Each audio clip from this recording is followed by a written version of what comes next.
I just wanted to report that we're seeing from the Islamic Republic supporters that they're frustrated with China right now. And China just recently also came out and offered to be a mediator if both sides ask, Looks like. I'm which sorry. was yeah, I'll which go on they mute. found so insulting. Like they're not coming in, and instead of coming in and trying to help the Islamic Republic to stop all of this, they're like, hey, if you guys want to talk, we're like, so that is, they found that very insulting, and they are very angry with the Chinese right now, regime supporters. Yeah, I mean they've just I noticed that President Shara, was in Moscow the other day, and so was President Erdogan and a few others. I mean, if you really want to get, bamboozled by the Russians, do it in a time of crisis. They'll guarantee not give you anything that you need, and then when they have no use for you, they'll just abandon you. It's just so pathetic. I mean, it makes sense though. Like, why would I, if I was Russia or China, why would I spend, spend money on a sinking ship? Like, doesn't make any sense. Like, I think they could see that there's no point saving the Islamic Republic. Yeah, so I've Right. seen the end of this movie, guys, and the Islamic Republic will not be there. I will bet you a Juji kebab dinner at my favorite restaurant in Tehran, Armin. I Oh will my bet you God, that. I miss that because the juju kebabs outside of Iran is not the same. So It's definitely this, not the same, but I don't know if you yeah. remember the one on Vanak Expressway. It was kind of a ways out, but it was absolutely the favorite place. Had all these tiered gardens with a Yeah. river running through it, and you could sit there and have abajo and all day. You're making me Gary, miss home. Yeah, yeah. But these at the guys, current this exchange rate, your dollar will go a far, far way in buying that stuff in Tehran. oh my God. Oh my God. But guys, really, I mean, with everything that's going on, I think you saw the report in the Jerusalem Post probably within the past 24, 48 hours, confirming what we've been trying to share, which is that love him or hate him, Elon Musk is getting Starlink setups throughout the northwestern and western part of Iran. And he's not charging anybody service. It's free of charge, and that's allowing penetration on the ground closer and closer to the central plain. And from my perspective, all the assets are there, as Jeff is pointing out. I can't count how many ships are there, not necessary, but they know what we know what's there. I mean, all you can do, I mentioned this in my Substack, Armin, the worst thing to do right now, if you're the leader of a Middle East country, is to speak with bravado, puff your chest up, and keep doing the same old garbage that you usually do. That's usually the end of your tenure in office, and that's what these guys are doing. Richard, sorry, unmute yourself because I had to mute you. You had some background noise, so sorry about that. Richard. I was Oh, there saying Elon Musk has some pretty clear sympathies with the revolution. He was the one who changed the lion and sun flag on X. So I think it's pretty clear where he stands, in terms of the larger goals. And I think maybe long term he could see huge profit potential, in investing in a post-Islamic Republic Iran. So two things there. I think it's a profit motive, though. I think he really wants to use this technology to make sure people Right. can communicate whether they're on Mars or they're in Iran. Full stop. I do want to also give credit to the Iranian people's correct stance, especially outside of Iran, that caused all of this, right? I think the Iranian people, by showing that they're pro West, by showing that they're pro Israel for all of these years, especially after October 7th, that is now, you're now seeing worked, because I think the world noticed that we are on the right side. And I think all of that activism in favor of Israel and in favor of the West has put the Iranian people in a position where the world understand that these are the people on our side and these are the people that we need to support. So I think that the fact that we're getting some support from the world, from the anti-Palestinian cause crowd, is also, the Iranian people deserve credit for being so loud about the stance that they're taking, for the world to notice them and now come into their defense, at least the right side of the world. I think it's also contributed to the people's perception that the disconnect between the Iranian people and the so-called government is the largest in the world. That basically they support the revolution now because they see that gap is unsustainable and that the people deserve something a lot better than what they have now. Yep, exactly. Okay, Mr. Friedman, did you want to be added to the list, or did you have kind of an additional comment for the back and forth? You know, BT, I'm not. I haven't had enough coffee yet. It's been a long night. Could I say it right now? Actually, Sure, sure. while it's still, so in addition to all the the assets being there that are there, mission number one for the United States, mission number one is securing those nuclear sites. Those nuclear sites are not going to be in Iranian hands for much longer. But the second mission, which is the support for the Iranian people making a choice, and the multiple choice question in terms of what government's going to be there, does not include the current theocracy. So those are one and two. Number three, one of the things that's really a priority right now is to gather as much in the way of government computing capabilities and access to databases of the theocracy, because they're going to expose a lot of the connections to the funding of everything that's been going on in Gaza, in Lebanon, in the West Bank, in Yemen, you just name it. There's going to be a lot of revelation of things that have gone on between the European governments and Iran, other governments and Iran. Those are a priority, and those are going to be pretty embarrassing. I think more embarrassing than the Epstein files. Yeah, way more embarrassing. Yeah, I mean, the Epstein files was a nothing burger case, but yeah, but that's a good comparison. Thank All you. right, I actually have some questions for you, but because I know Amy and others have been waiting, I'm just going to wait for when it's my turn. So you're actually after Amy, and Amy is having connection issues. So we'll let you skip the line just this once, Armin.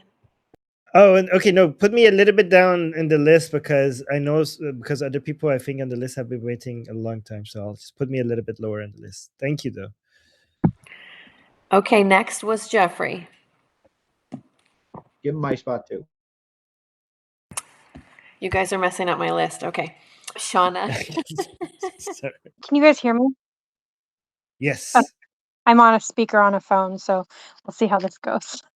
I just wanted to know how strong the Russian Navy was, if anybody has any idea. And I also wanted to comment, this is just based on what I'm seeing, so this isn't hard data, but I will occasionally watch CNN or clips of CNN. And one thing that I'm actually seeing in the comments section is that there does seem to be a growing, it's tentative, but it does seem that Americans are finally starting to at least be supportive of enough of the Iranians that they were willing to like call out CNN in the comment section. They were like, this is bullshit. The Americans in the comment section were like, this is ridiculous.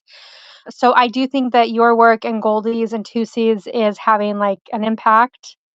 And the other thing too is I do think that Americans are slowly starting to recover from their like post-Iraq trauma derangement syndrome, like their Iraq derangement syndrome.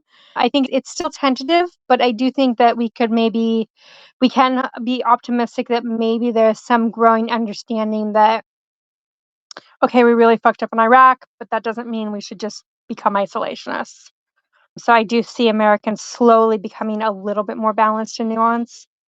So, but yeah, and then my question for anybody who wants to answer about the Russian Navy. Well, I can answer. Before you talk about the Russian Navy, I want to talk about the Iraq and Afghanistan thing. Americans should remember that they did regime change in Nazi Germany. That ended up being really good. They did regime change in Imperial Japan. Not that many people are against that. Germany is doing really good right now, and it's a major, U.S. ally, and it's the largest economy of Europe. Japan is a major U.S. ally, and it's one of the world's largest economies. More recently, United States did regime change in Panama. That ended up working out. People keep mentioning Iraq and Afghanistan. They forget the good examples of regime change. And also with regards to Iraq, technically the military, I mean, you guys could correct me if I'm wrong, but I think that the military operations for removal of Saddam, that was beautiful. That was done masterfully. And in my opinion, it was the right thing to do, even though they shouldn't have focused on WMDs. But removing Saddam was a good idea. The part that they messed up was the de-Baathification after the fall of Saddam. Maybe like because that caused the power vacuum that caused the chaos. That was that, and the rise of ISIS and everything. That was the mistake. The military did its job beautifully. The politicians messed it up after. And again, remind them that because of that mistake, we have learned from that, and remind them that Prince Reza Pahlavi very much highlights this de-Baathification error in Iraq, and constantly reminds both Iranians and foreigners that the plan that he has in the Iran Prosperity Project is to keep the framework of basically have a blanket for forgiveness for people who don't have blood on their hand, and keep the people who are working in different institutions in the Islamic Republic, keep their jobs and keep the framework, and basically not not throw out not destroy the entire structure that we already have, to avoid that mistake repeating itself inside Iraq. Also remind people that the Iranian people are way more united than the people in Iraq. Iraq is a very hard country to keep together. People they're not patriotic. They don't have a national unity. The Iranian people are very, very much united when it comes to making their country work. Obviously, any transition is difficult, but it's easier to build something from that when everybody is on the same page regarding what needs to be done. Well, and also there isn't, from what I can tell, there isn't a unified identity in Iraq. The Muslims and the Muslim invasions to Babylon were, unfortunately, it seems more effective than they were in Iran. So we have Shia identity, Sunni identity, and Kurdish identity. And the Shias, the Kurdish Iraqis, for example, see themselves as Kurd first, more than Iraqi. The Shia parts of Iraq, the Sunni parts of Iraq, they're more united based on their Sunni identity rather than their Iraqi identity. So that's why it makes it very difficult to make this work as a country. Yeah. For the Russia question, if anybody else wants to respond to that. Short answer. I can give a short answer. Daniel Dome had something for us. Yeah, just a second. On the Russian Navy, we can say it's dysfunctional, consider it irrelevant. Jeffrey can approve my words, I guess. And this is the short answer. Jeffrey, did you want to answer regarding the Russian military? What was the okay. Oh, my original question was how strong is the Russian military, or a navy specifically? It's a disaster. I mean, don't get me wrong. It's like, I'm not saying it's like two pickle-eating hobos in a rowboat. It's a disaster. That's the Islamic Republic. That's a more accurate description of the Islamic Republic's Navy. I think, they're a double. Jeffrey gave a shorter answer. Oh my God! Yeah. But America Jeffrey, should not be afraid of them. Then is that what you're saying? Is we don't have a lot of causes for concern as America? Hold on, you should never underestimate your adversary. I mean, you have a actor that has access to a large rusted stockpile of Soviet era junk. Still, it's a lot of junk, so it's not like you ever want to turn your eye to it. What I'm saying is, if you're trying to compare, say, the Russian Navy, at least as it's predominantly defined, not like the Status 6 and all this other stuff that they're working on, it's junk, especially when it's compared to the United States. I think one of their aircraft carriers just randomly lit on fire. Their sub drowned a couple of their people. I mean, don't get me wrong, Putin is working very hard, to try and fix that at the cost of starving and killing his people. Ukraine without a navy has absolutely hammered Russia's navy in the Black Sea.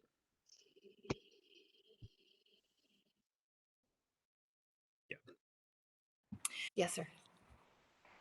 So she brought up a good point, though, with regards to national will, particularly in response to the war weariness that was incurred due to U.S.-led military intervention in Iraq and Afghanistan. I want to bounce off of that because that's actually one of the things, the Red-Green Alliance, that's one of the lines or narratives they're trying to use to undermine solidarity and support for Iranian protesters and or erode national will regarding U.S. strikes against the Mullah regime.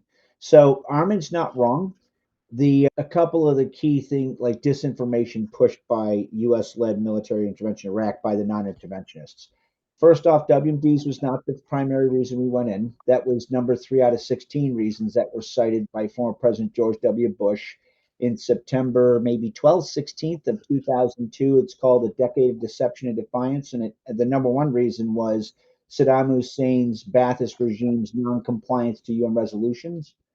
The reason we had a issue in the post-military phase reconstruction or post-military reconstruction phase of Operation Iraqi Freedom is because we were delayed by non-interventionists both here and within the United Nations. So radical leftists, the same ones that are trying to undermine our support for brave Iranian protesters. Radical leftists, libertarians, paleocons, libertarians, paleocons to a lesser degree. And they forced us to go to the United Nations. Hold on, that was populated by dishonest and hostile state actors, not the least of which is, Putin's Russia, the Chinese Communist Party, elements in Western Europe that all had vested interest in keeping Saddam in power to the tunes of billions of dollars from backdoor oil concessions from the Oil for Food program. And that includes also Kofi Annan's son. And what that did is they allowed Saddam time to decentralize all his Fed and troop centers of gravity and wage a protracted initial period of insurgency to undermine our reconstruction efforts. That allowed exogenous or external regional actors like the Mullah regime to start flooding in fighters. We were actually supposed to hit the Mullah regime in 2005 after we took down Saddam.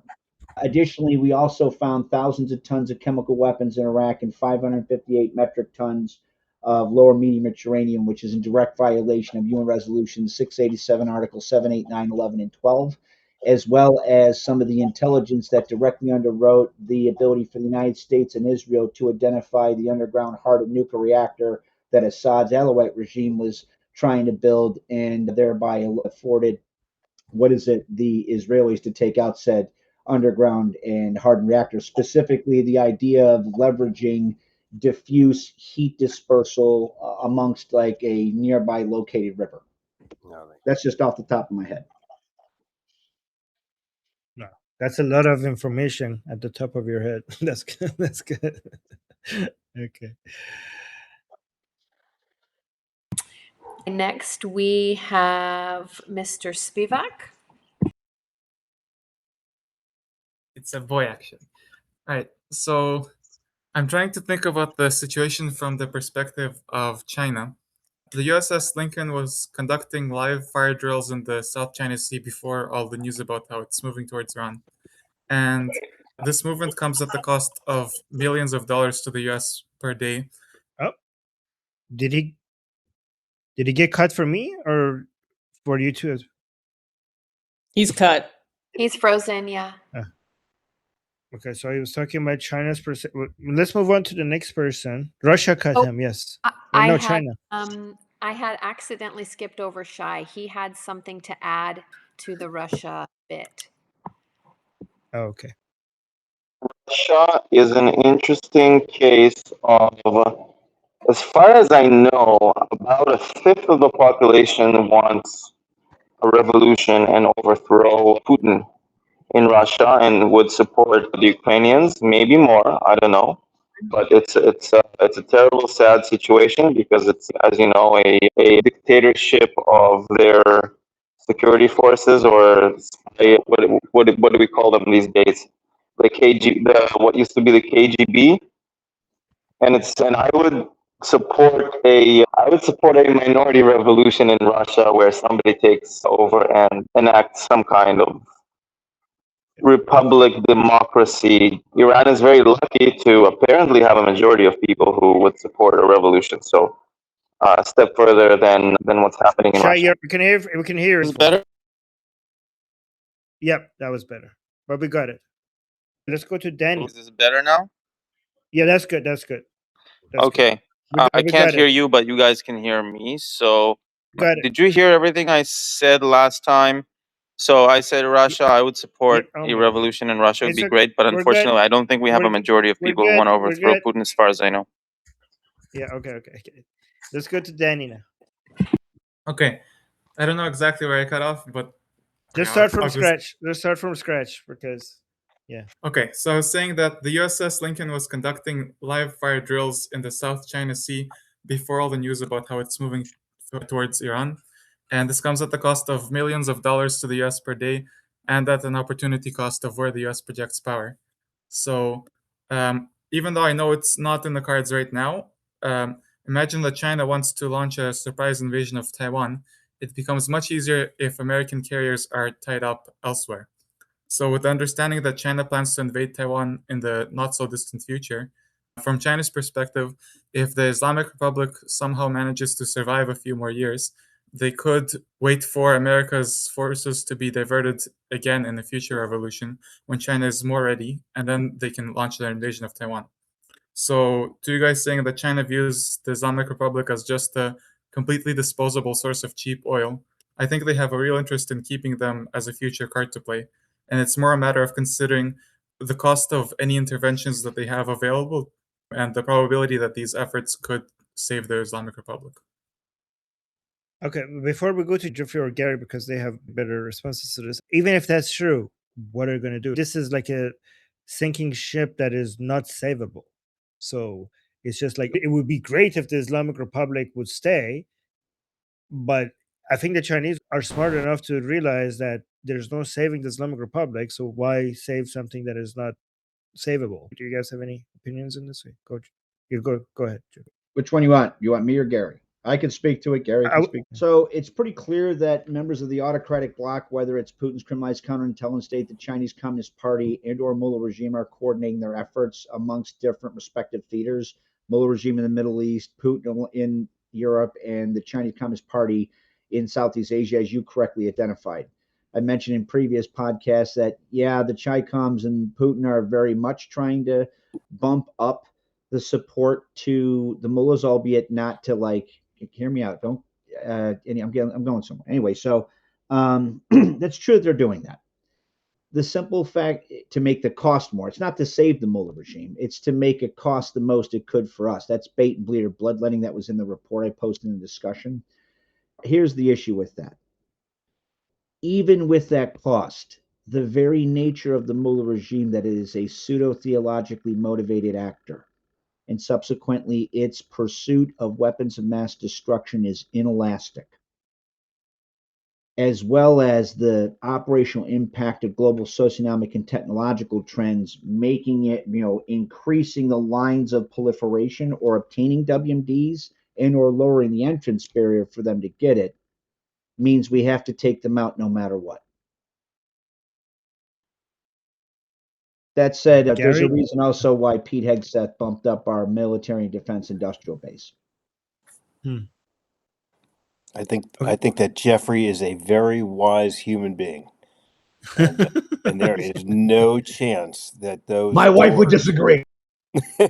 There's no chance that those doors on those 20 plus places that do nuclear R&D in Iran, there's no chance they're going to still have Farsi writing on them for very long. It's going to be pure English, period. Oh, and Jeffrey wanted to add to that. Yeah, so that's true. I mean, as far as like the traditional, the post-strike analysis, the follow-up to the post-strike analysis after Operation Midnight Hammer, I sent up the chain, very much separated into three tranches: good, bad, ugly. Good is that President Trump's big, beautiful strike, he was right on the money. It definitely stopped or paused the Mullah regime's traditional approach towards obtaining WMD capability. The bad is you have other actors like Putin's criminalized counterintelligence state, Chinese Communist Party, that could either assist them in refining the 600, 750 kilograms of medium rich uranium, 60%, right? Because it's very easy to go from 60 to 80 than it is to go from 0 to 60. So you have like very quick breakout. Or provide them turnkey systems, which again underwrites, not to disagree with you, Gary, I'm saying this to further underwrite why the Mullah regime has to go. Because there's any number of other approaches the Mullah regime is actively pursuing, which is why Donald is saying, I want you to get rid of all your nuclear and missile technology, Mullah, right? There's a reason he said that. Because he knows they're not giving it up. The probability the Mullah regime will ever give up their pursuit of weapons of mass destruction is extremely low. Extremely low. They have to go.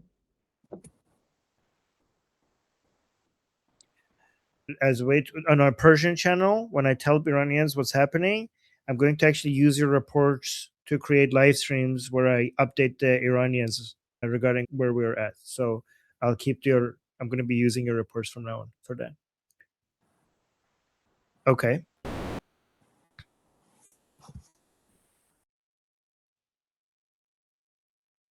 BT? Is she here with us? Yes, Susie. Okay. Oh, Susie. Hi. Hi. I don't know what Jeffrey has done for his career, but all I know is that by the mere vocabulary used, I know not to cross this man. Okay, I don't want no smoke. I don't want no. Okay. That's not my main point.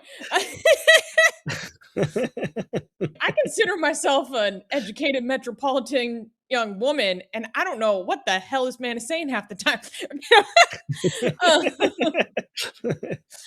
Anyways, I'm just joking. The main thing that I wanted to say, this is just like silly, is one thing that I've been thinking about that's been keeping me going is like one day we can all have a watch party of Reza Pahlavi's like coronation, and I keep thinking of us doing like a watch party for the the return and repatriation and funeral for his father being repatriated back to Iran. And like, I don't know, I just think of those things and how joyful we'll be, and that's what's been keeping me going. It made me realize that if that's what I want, then I can't be for a republic because that necessitates a constitutional monarchy. So it's like, well, damn, I think we Iranians need to do a better job communicating with Americans regarding a constitutional monarchy, because American history, the monarchy that the Americans were against, they were very justified to be against the monarchy that they were against. Okay, it was an absolute monarchy and it was very unfair to them, and the revolution was completely justified. And the republic model and the federal model really works for America. It has made some Americans think like monarchy means tyranny and monarchy is bad. I mean, they have a no kings protest every year. We need to do a better job saying, yeah, monarchy was bad for America, right? But monarchy is not necessarily bad inherently, and monarchy doesn't mean tyranny necessarily.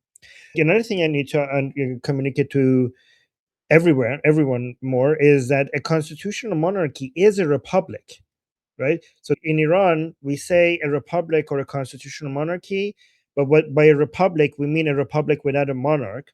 But technically, a constitutional monarchy is still a republic because we have elections, we're going to have a constitution, we're going to have a parliament, we're going to have a prime minister.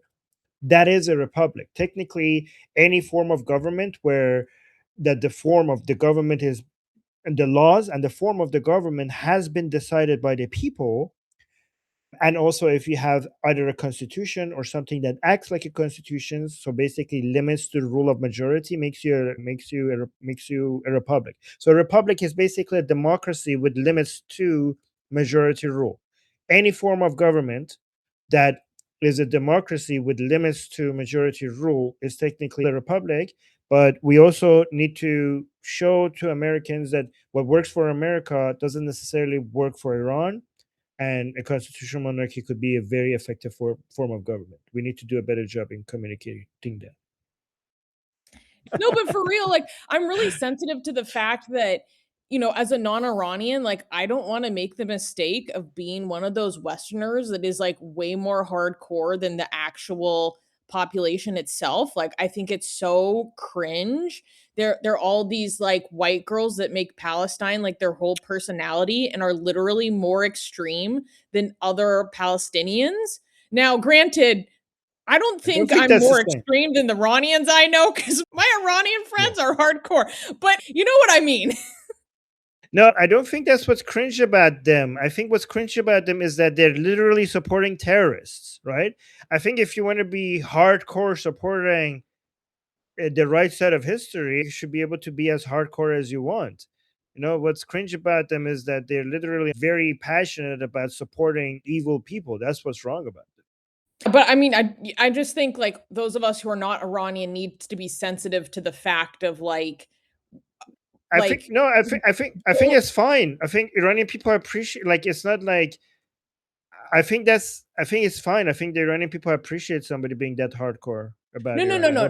I understand. What I mean is, like, let's say when the tides turn and the Islamic Republic falls, like, I don't want the non-Iranians to be like more bloodthirsty than the Iranians themselves. You know what I mean? Like more, because I see that kind of attitude among like the pro-Palestinian people. Like there are people from Gaza being like, guys, like, stop. You're actually hurting us with the way that your attitude is. You're silencing our own voices. You're not letting us breathe. You're supporting the people that kill us. Like, you're not going to get there though, Susanna. I think, like, being emotionally affected by the video of Princess of Pahlavi as a child is way before that I think you're okay. Well, you're really good. Yeah, well, this is being recorded, so I'm not going to say something, but yeah. And when it comes to being radical, it's really hard to outdo right now the Iranian people and what they hope they could do right now, given what they just went through. So I think you're okay on that as well. I mean, the messages that I'm getting out of Iran, like, it's scary, but justifiably so. We'll organize an intervention if we need to. Don't worry, girl. Don't worry. And Susanna, you're always, everything you do is so appreciated. Always. And you know that. Oh, thank you. Yeah, and what BT said as well. All right. I mean, can I ask a question real quick? Well, ask the mod, BT. I'm not the mod. BT is the boss. I don't know. BT just hates me. What? No, go quick, go. No, Yeah, I don't. you hate me. You're hating me. Some way. I don't know why. Okay, quickly, because people are on the list. I was this post about a biker girl from Iran who was killed by the IRGC, and like, is that true? Do you know? That's true. All right, let's get back to the list now. Cat lady.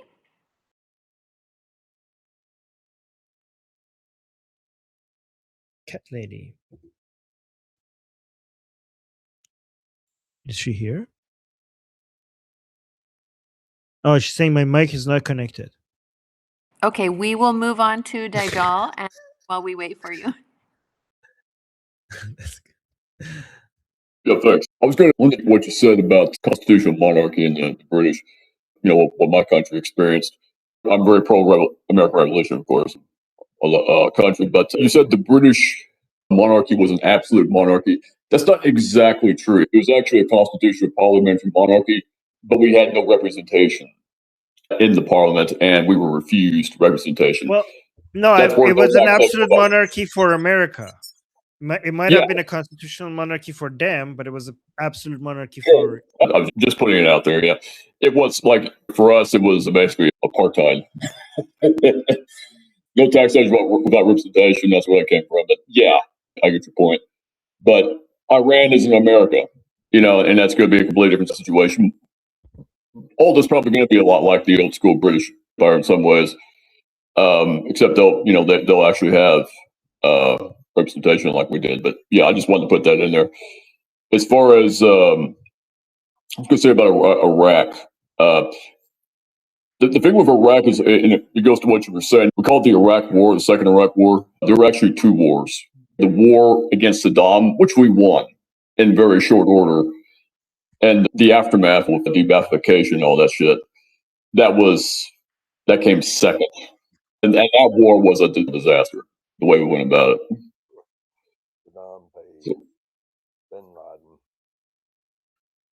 I was just furthering your point there. It's not all, but you're right. Not all interventions are correct.